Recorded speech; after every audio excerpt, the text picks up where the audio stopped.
क्या आपने कभी सोचा है कि दुनिया के ज्यादातर लोग अपने सपनों को पूरा करने से पहले क्यों हार मान जाते हैं? क्या आपने कभी सोचा है कि क्या सच में उनकी प्रतिभा कम होती है या फिर कोई अदृश्य डर उन्हें रोक रहा होता है? और अगर मैं आपसे कहूं कि आपके अंदर भी ऐसा आइडियाज छुपे हैं जो आपकी पूरी जिंदगी बदल सकता है, लेकिन हर दिन डर, लोगों की राय और परफेक्शनिज्म उन्हें मार रहे हैं, तो क्या होगा? एलिजाबेथ गिलबर्ट की मशहूर किताब बिग मैजिक इसी रहस्य से पर्दा उठाती है। यह किताब बताती है कि क्रिएटिविटी सिर्फ राइटर्स, आर्टिस्ट्स, म्यूजिशियंस के लिए नहीं होता, सिर्फ इनके लिए नहीं है, बल्कि हर उस इंसान के लिए है जो अपने जीवन में कुछ नया, बड़ा और मीनिंगफुल करना चाहते हैं। तो आखिर वह कौन सा डर है जो हमारे सपनों को जन्म लेने से पहले ही खत्म कर देता है?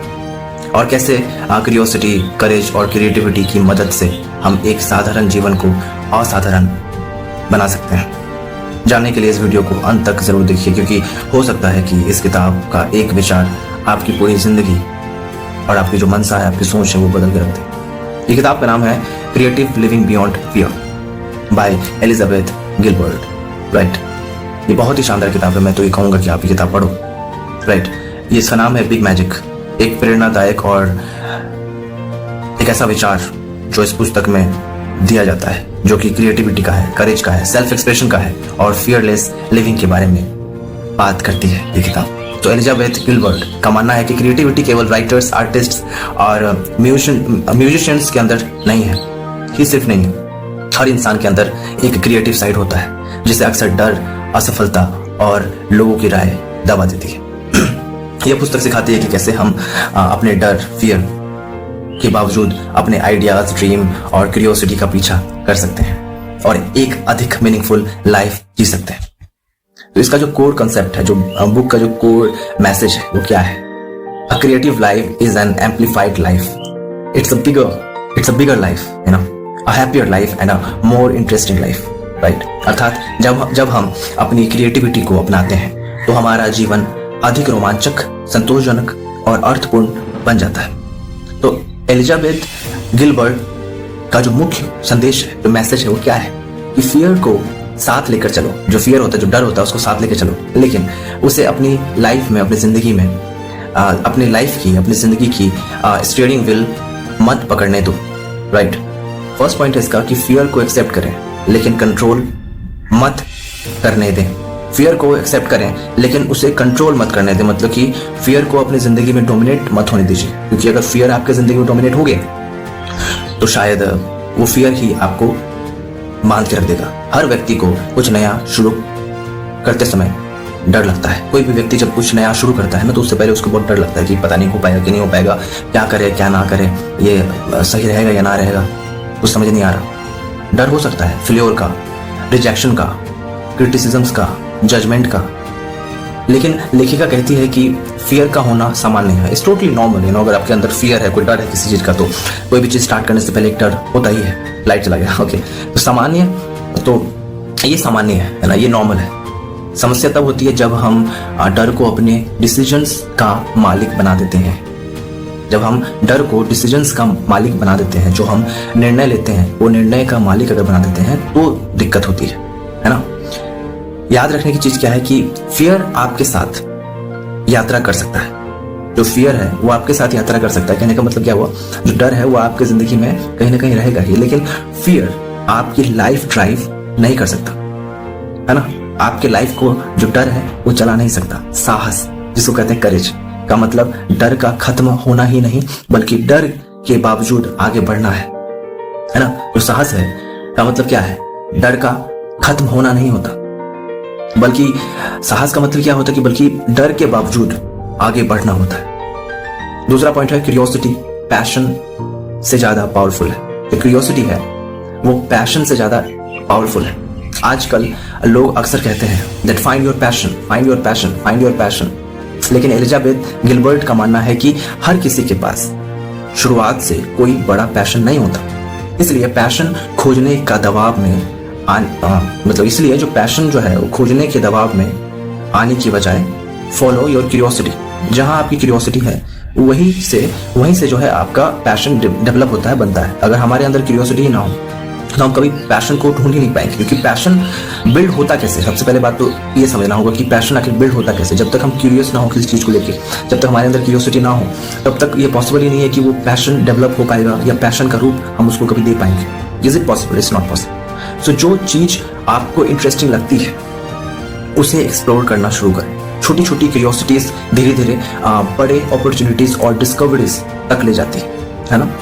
जैसे कि अगर मैं कहूँ कोई नया स्किल सीखना, कोई नई लैंग्वेज सीखना, राइटिंग शुरू करना, फोटोग्राफी ट्राई करना, क्यूरियोसिटी अक्सर पैशन का रास्ता खोलती है ना। आइडियाज एक्शन चलाते हैं, यह पुस्तक का सबसे यूनिक कंसेप्ट है। एलिजाबेथ कहती है कि ideas are living energy, ideas are living energy. विचार आइडियाज उन लोगों की तलाश करते हैं जो उन्हें वास्तविकता में बदल सकते हैं। अगर आपको कोई अच्छा आइडिया आता है और उस पर आप काम नहीं करते तो वो आइडिया किसी और के पास जा सकता है। इसलिए जब इंस्पिरेशन आए उसे इग्नोर मत करो, तुरंत छोटा एक्शन लो, आइडियाज को रियलिटी में बदलने की कोशिश करो। राइट। चौथा पॉइंट है परफेक्शन की बजाय प्रोग्रेस चुने, है ना। हमारा सबसे बड़ा गलती यही है कि हम प्रोग्रेस कम करते हैं और परफेक्शन को ज्यादा देखते हैं कि परफेक्शन के साथ काम करेंगे, परफेक्शन के साथ काम करेंगे, ये परफेक्ट हो जाए, वो परफेक्ट हो जाए। परफेक्ट कुछ नहीं होता सिर्फ। परफेक्ट क्या है? एक इल्यूजन है ना। Perfectionism is an illusion. हम जब तक प्रोसेस में नहीं आएंगे, जैसे कि मैं अभी शुरुआत कर रहा हूँ, है ना, अभी मेरे कंटेंट क्रिएशन मेरी जर्नी शुरू हुई है, कुछ मैं 1 साल से कर रहा हूँ। बात यह है कि अगर मैं परफेक्ट होने का इंतजार करता तो क्या मैं शुरू कर पाता? क्या आप मेरे वीडियोस को देख पाते? क्योंकि आप देखो मेरे पास फोन है ना, मोटोरोला का फोन है, और मेरे रूम में ऐसी नहीं है भाई, मैं बस कर रहा हूँ ना, मेरे पास कैमरा है ना, मेरे पास कोई टीम है, मैं खुद ही थंबनेल बनाता हूँ, सब कुछ खुद ही करता हूँ। तो क्या मैं परफेक्ट मोमेंट का इंतजार कर रहा हूँ? नहीं कर रहा ना। जो है तुम्हारे सामने देख लो, जो है ये पसीने आ रहे, बताओ। राइट। परफेक्शन की बजाय प्रोग्रेस चुने। जैसे मैं प्रोग्रेस को चुन रहा हूँ, जैसे मैं वीडियोस बना रहा हूँ, तो ये क्या है? Progress. I am just trying to implement, I am not waiting for the perfect moment, क्योंकि ये परफेक्ट मोमेंट कभी नहीं आता। बहुत से लोग इसलिए शुरुआत नहीं करते क्योंकि उन्हें लगता है कि उनका काम परफेक्ट होना चाहिए। राइट।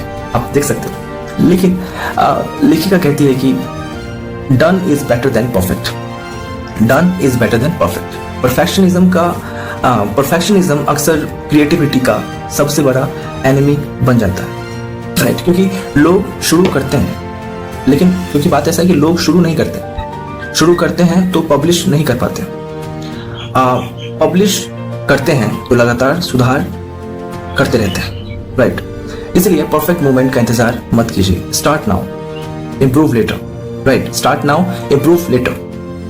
5th पॉइंट है फेल्योर सक्सेस का हिस्सा है। क्रिएटिव जर्नी में फेल्योर निश्चित है। हर राइटर्स, आर्टिस्ट, एंटरप्रेन्योर और क्रिएटर जितने भी है रिजेक्शन का सामना किए हैं। एलिजाबेथ गिलबर्ट कहती है कि failure is not the opposite of success, it is a part of success. असफलता जो असफलता है वो यह साबित नहीं करती कि आप अयोग्य हैं, यह केवल बताती है कि आप कुछ नया करने की कोशिश कर रहे हैं। हर फेल्योर में एक लेसन छुपा हुआ है। 6ठा पॉइंट है अप्रूवल की एडिक्शन छोड़िए। बहुत से लोग ये सोचते हैं कि सब कुछ अप्रूव्ड हो जाए, है ना, सब कुछ ठीक हो जाए, क्योंकि उनको डर होता है कि लोग क्या कहेंगे, है ना, सब कुछ बिल्कुल प्रॉपर तरीके से हो।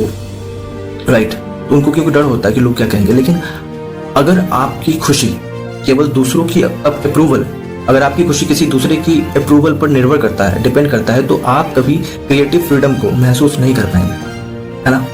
क्योंकि किसी की अप्रूवल के अकॉर्डिंग काम नहीं होता। आपके क्रिएटिविटी, आपके चॉइस, आपकी क्यूरियोसिटी के अकॉर्डिंग ही चीजें होती है। लेखिका सलाह देती है कि आपका काम दूसरों की राय से ऊपर रखें। जो आपका काम है वो दूसरों की राय से ऊपर रखें। क्रिटिसिज्म्स को व्यक्तिगत हमला ना समझे, क्रिटिसिज्म्स को व्यक्तिगत हमला ना समझे। मतलब खुद के ऊपर डोमिनेट मत करो। अगर कोई क्रिटिसाइज कर रहा है, कोई एलिगेशन कर रहा है, तो उसे कोई फर्क नहीं पड़ता। राइट। वो अपना काम कर रहा है, आप अपना काम करो। उसका काम यही है जिंदगी भर क्रिटिसाइज करना, है ना, एलिगेशन करना। आपका काम वो नहीं है। अपने पर्पस पर फोकस करो, फर्क नहीं पड़ता दुनिया क्या कहती है। जब आप अप्रूवल की जगह ग्रोथ पर ध्यान देते हैं तब क्रिएटिविटी खुलकर सामने आती है। राइट। तो क्रिएटिविटी, नेक्स्ट पॉइंट है क्रिएटिविटी को डेली लाइफ का हिस्सा बनाएं। क्रिएटिविटी केवल कैरियर नहीं है, यह लाइफ जीने का तरीका है। आप क्रिएटिविटी को कई तरीके से जी सकते हैं। First writing, second painting, music, gardening, cooking, photography, content creation, problem solving. रचनात्मकता का उद्देश्य केवल पैसा या प्रसिद्धि नहीं है। इसका उद्देश्य जीवन में जॉय, है ना, फुलफिलमेंट और मीनिंग भी ला सकता है ना। जो की लेसन है इस किताब का वो क्या है कि फियर को स्वीकार करें लेकिन उसे डिसीजन मेकर ना बनने दें। सेकंड पॉइंट, क्यूरियोसिटी का पीछा करें, वही नए रास्ते खोलती है। थर्ड पॉइंट, इंस्पिरेशन मिलने पर तुरंत एक्शन ले। फोर्थ पॉइंट, परफेक्शन की बजाय प्रोग्रेस पर ध्यान दें। फिफ्थ पॉइंट, फेल्योर को लर्निंग प्रोसेस का हिस्सा बनाएं। अप्रूवल से ज्यादा ऑथेंटिसिटी को महत्व दें। क्रिएटिविटी हर इंसान के अंदर मौजूद होता है। क्रिएटिव लिविंग जीवन को अधिक मीनिंगफुल बनाता है। Right, so the conclusion of the point is big magic केवल क्रिएटिविटी पर लिखी गई पुस्तक नहीं है, बल्कि यह करेज, फ्रीडम, सेल्फ एक्सप्रेशन और पर्सनल ग्रोथ की भी एक गहरी गाइड है। एलिजाबेथ गिलबर्ट हमें सिखाती है कि जीवन का सबसे बड़ा जोखिम असफल होना नहीं है, बल्कि अपने आइडियाज, ड्रीम्स और क्रिएटिव पोटेंशियल को भी मौका ना देना होता है। राइट, मतलब एलिजाबेथ हमें सिखाती है कि जीवन का सबसे बड़ा जोखिम असफल होना नहीं है, बल्कि अपने आइडियाज, ड्रीम्स और क्रिएटिव पोटेंशियल को कभी मौका ना देना होता है। राइट, जब हम फियर को पीछे छोड़कर क्यूरियोसिटी, क्रिएटिविटी और करेज के साथ आगे बढ़ते हैं, तब हम अधिक संतोषजनक, स्वतंत्र और खुशहाल जीवन को जीते हैं। राइट, तो फियर को साथ लेकर चलिए, क्यूरियोसिटी का पीछा कीजिए और अपने क्रिएटिविटी को दुनिया के सामने लाने का साहस रखिए। यही बिग मैजिक का सार है।